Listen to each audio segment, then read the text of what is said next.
প্রিয় ভাই ও বোনেরা, আসসালামু আলাইকুম ওয়া রাহমাতুল্লাহ। আজকে আমরা সূরা বাকারার ৫ নম্বর রুকু অর্থসহ তেলাওয়াত করব। আউযু বিল্লাহি মিনাশ শাইতানির রাজিম। বিসমিল্লাহির রাহমানির রাহিম।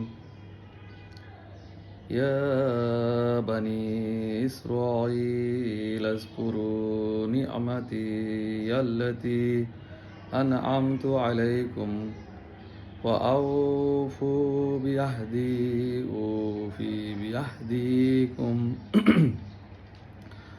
وإياي فارهبون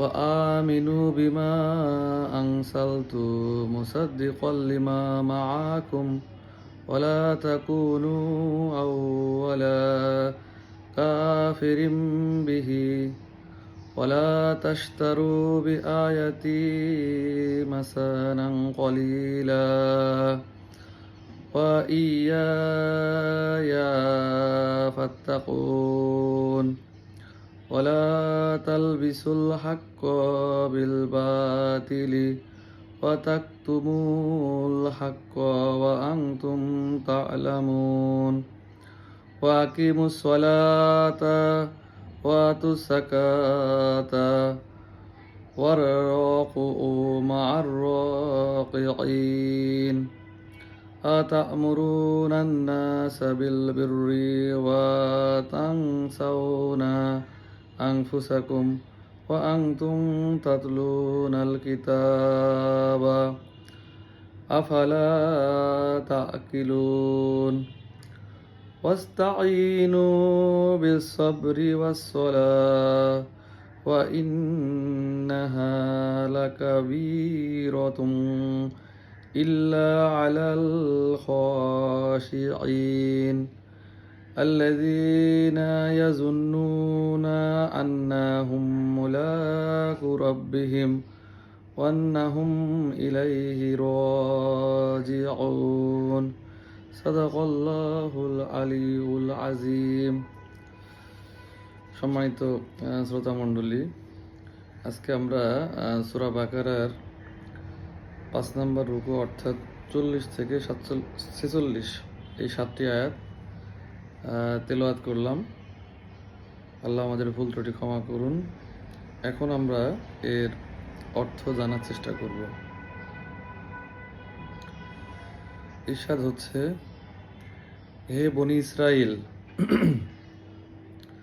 আমার সেই অনুগ্রহকে তোমরা স্মরণ করো যদ্বারা আমি তোমাদিগকে অনুগৃহীত করিয়াছি, এবং আমার সঙ্গে তোমাদের অঙ্গীকার পূর্ণ করো। আমিও তোমাদের সঙ্গে আমার অঙ্গীকার পূর্ণ করিব।